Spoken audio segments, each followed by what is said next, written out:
ਇਹ ਵੀ ਇੱਕ ਤਰ੍ਹਾਂ ਵਿਵਾਦ ਦਾ ਵਿਸ਼ਾ ਬਣਿਆ। ਹੋਰ ਵੀ ਬੱਚੇ ਬੜੇ ਪੁਆਇੰਟ ਨੇ। ਦੱਖਣੀ ਕੋਰੀਆ ਦੀ ਸਮੱਸਿਆ ਸੀ, ਸਾਡੇ ਕੋਲ ਗੋਆ ਦੀ ਸਮੱਸਿਆ ਸੀ। ज़्यादा पॉइंट तुसी तुहाडी बुक्स विच ने, तुसी उन्हां नूं प्लीज़ एक बारी रीड जरूर कर लेना, क्योंकि इन्ने पॉइंट असीं इत्थे बेटे डिस्कस नहीं कर सकते। सो उन्हां नूं तुसी जरूर रीड कर लेना। अगली गल, कश्मीर दा विशा अमरीका वल्लों पक्षपूर्ण। मैं तुहानूं दस्सिआ कि जिन्नी वारी भी कश्मीर दा विशा UNO दे विच लिजाया गया, संयुक्त राष्ट्र संघ कश्मीर दे विषय नूं सॉल्व कर सकदा है, पर जदों भी ये विशा UNO दे पद्धर ते चक्किया गया, उस समय हमेशा ही भारत दे खिलाफ अमेरिका खड़ा होया। अमेरिका ने हमेशा ही पाकिस्तान दा साथ दिता, अपनी वीटो शक्ति की वरतों की, अते ये विशा उलझदा गया अते इसका कोई हल ना हो सकिया।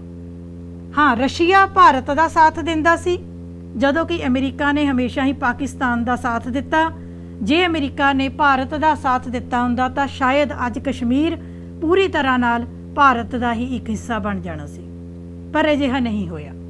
अगली गल कि पाकिस्तान नूं अमरीकी सैनिक सहायता, ये बेटे मैं तुहानूं पॉइंट क्लीयर करना चाहांगी कि 1954 दे विच पाकिस्तान अते अमरीका विचकार एक सैनिक समझौता होया, जिस दे अधीन इन्हां दोनां देशां ने यह सोचिया, अमरीका ने पाकिस्तान नूं यह कहा कि जदों भी तैनूं सैनिक मदद मिलेगी दी लोड़ पएगी, अमेरिका तैनूं पूरी सैनिक सहायता देगा।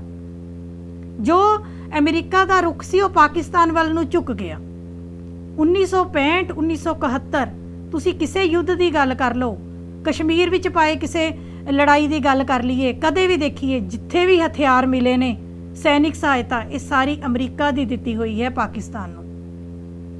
माफ़ करना, मैं इत्थे गल कहना चाहांगी कि साडा गुआढ़ी देश पाकिस्तान इन्ना दम नहीं रखता कि वह भारत दे नाल पंगा लवे, पर जदों जदों भी पाकिस्तान ने भारत दे नाल पंगा लिया तो उहदे पिछे हमेशा ही पाकिस्तान की पिठ दे उत्ते अमरीका का ही हथ रहा है।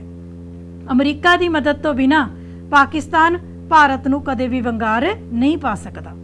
सो अमेरिका ने पाकिस्तान का साथ दिता, जिहदे करके कि भारत अमरीका के संबंध खराब होए। ये तो सी बेटे। इस तो इलावा एक बहुत इंपॉर्टेंट पॉइंट है, तुहाडा वेरी इंपॉर्टेंट पॉइंट, मैं 1 2 3 समझौता बाद डिस्कस करदी हैं। एक साडा पॉइंट है CTBT एंड NPT।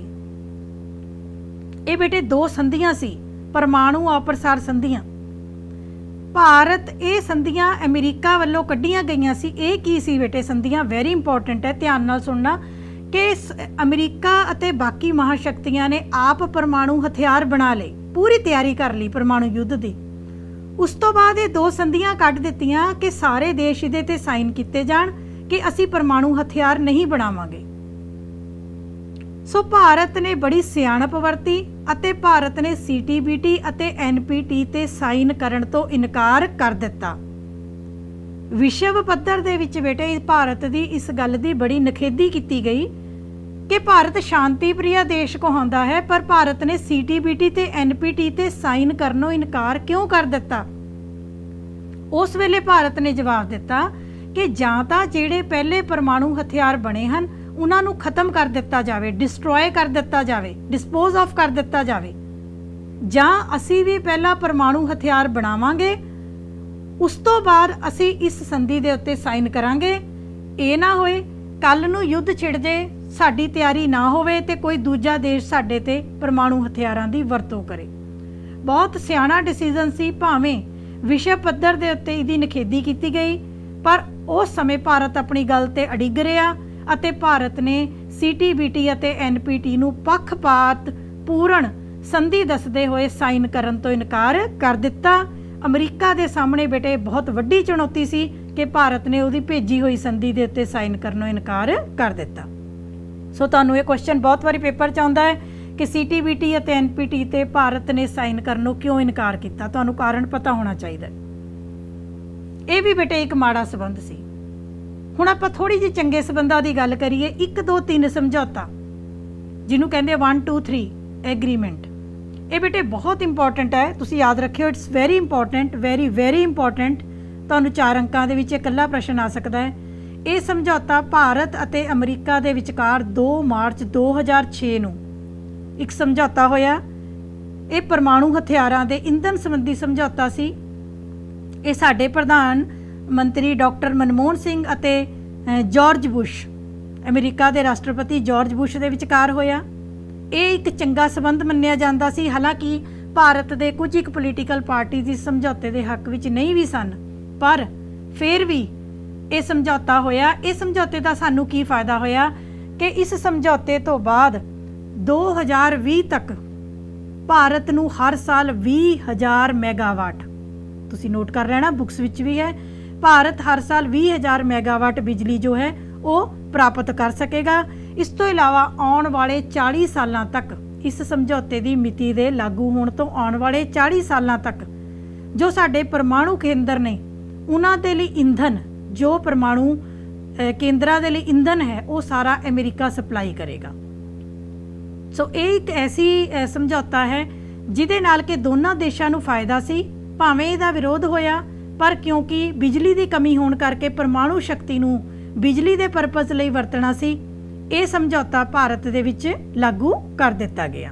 ਸੋ 1 2 3 ਸਮਝੌਤਾ, ਥੋੜੀ ਡਿਟੇਲ ਜ਼ਿਆਦਾ ਤੁਹਾਡੀ ਬੁੱਕਸ ਵਿੱਚ ਹੈ ਬੱਚੇ, ਇਹਨੂੰ ਤੁਸੀਂ ਜ਼ਰੂਰ ਔਰ ਜ਼ਰੂਰ ਕਰ ਲੈਣਾ ਹੈ।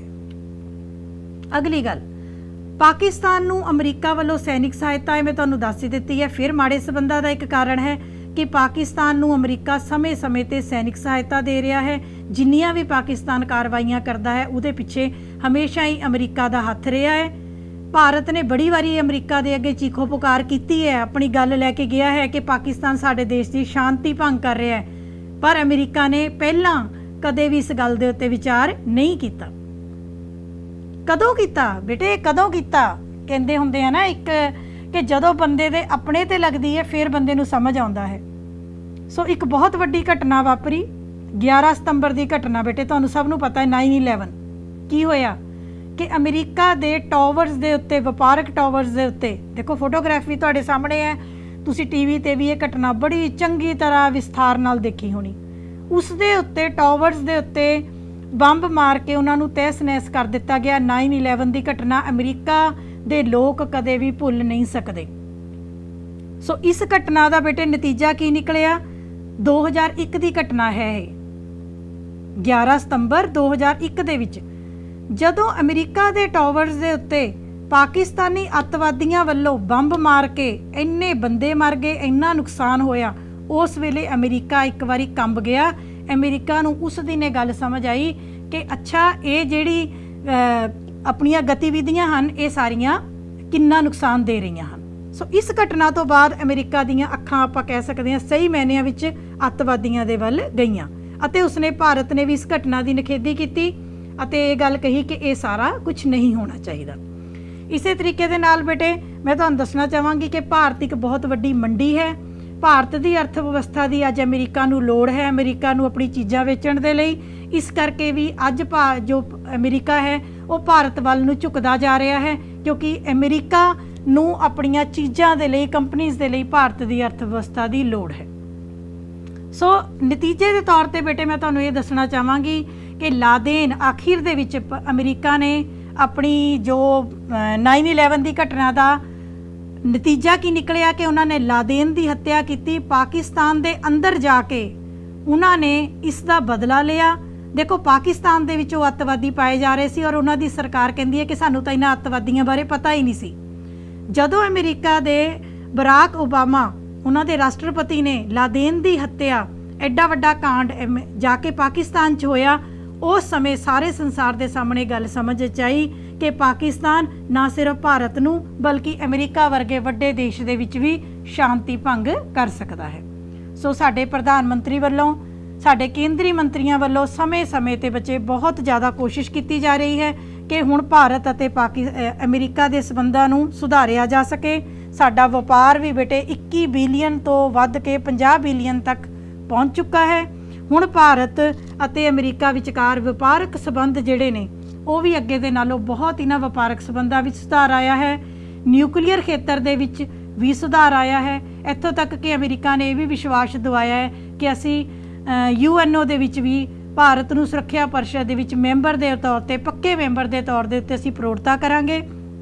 ਸੋ ਭਾਰਤ ਅਤੇ ਅਮਰੀਕਾ ਦੇ ਸਬੰਧਾਂ ਬਾਰੇ ਬੇਟੇ ਮੈਂ ਲਾਸਟ ਵਿੱਚ ਇਹੀ ਕਹਿਣਾ ਚਾਹਾਂਗੀ ਕਿ ਇਹ ਸਬੰਧ ਚੰਗੇ ਵੀ ਹੁੰਦੇ ਗਏ, ਮਾੜੇ ਵੀ ਹੁੰਦੇ ਗਏ, ਕੋਈ ਸਥਿਰ ਸੰਬੰਧ ਨਹੀਂ ਨੇ, ਪਰ ਫਿਰ ਵੀ ਰਾਸ਼ਟਰਪਤੀ ਬਰਾਕ ਓਬਾਮਾ ਦੇ ਆਉਣ ਤੋਂ ਬਾਅਦ ਭਾਰਤ ਅਤੇ ਅਮਰੀਕਾ ਦੇ ਸੰਬੰਧਾਂ ਵਿੱਚ ਕਾਫੀ ਸੁਧਾਰ ਆਇਆ ਹੈ। ਸੋ ਦੁਨੀਆ ਦੀ ਵੱਡੀ ਮੰਡੀ ਹੋਣ ਕਰਕੇ ਅਤੇ ਦੋਨੋਂ ਦੇਸ਼ ਲੋਕਤੰਤਰੀ ਅਤੇ ਉਦਾਰਵਾਦੀ ਹੋਣ ਕਰਕੇ ਅੱਜ ਭਾਰਤ ਅਤੇ ਅਮਰੀਕਾ ਇੱਕ ਦੂਜੇ ਦੇ ਨੇੜੇ ਹੁੰਦੇ ਆ ਰਹੇ ਨੇ। ਸੋ ਕਾਫੀ ਕੁਝ ਬੇਟੇ ਰਹਿ ਵੀ ਗਿਆ ਹੋਏਗਾ, ਤੁਸੀਂ ਬੁੱਕਸ ਵਿੱਚੋਂ ਪੜ੍ਹ ਲੈਣਾ। these two are the very very important topics from the point of view of exams। ਤਾਂ ਤੁਸੀਂ ਇਹਨਾਂ ਦੋਨਾਂ ਨੂੰ ਬੱਚੇ ਬੜੀ ਚੰਗੀ ਤਰੀਕੇ ਦੇ ਨਾਲ ਕਰ ਲੈਣਾ। ਕੋਈ ਇਨਕੁਆਇਰੀ ਹੋਵੇ ਤਾਂ ਤੁਸੀਂ ਪੁੱਛ ਸਕਦੇ ਹੋ, ਕੋਈ ਗਲਤੀ ਹੋਵੇ ਤਾਂ ਮਾਫੀ ਚਾਹੁੰਦੀ ਹਾਂ। ਬਹੁਤ ਬਹੁਤ ਧੰਨਵਾਦ।